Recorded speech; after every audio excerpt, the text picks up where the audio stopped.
Hello everyone. तो कैसे हैं आप लोग? आई होप आप सब अच्छे होंगे। फ्रेंड्स, ये 4 से 5 साल पुराना की होल्डर है जो मैं ही बनाई हुई थी, पर ये बहुत ही पुराने हो चुके हैं। तो मैं सोच रही थी इसे एक नया रूप देने का।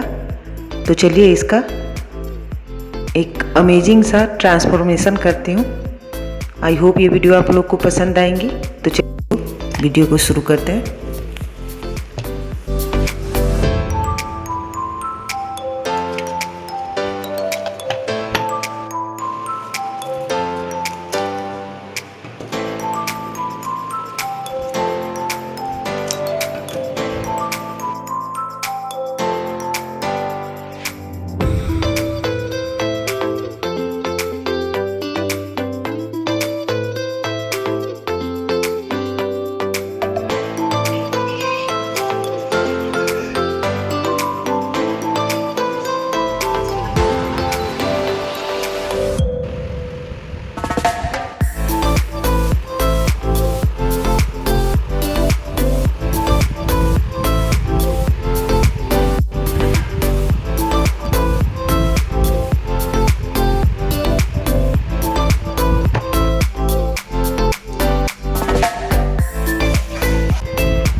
फ्रेंड्स, तो नेक्स्ट वीडियो में मैं फिर से एक ट्रांसफॉर्मेशन DIY ही लेकर आऊँगी। तो प्लीज़ मेरे वीडियो पे बने रहिए। तब तक के लिए थैंक्स फॉर वॉचिंग।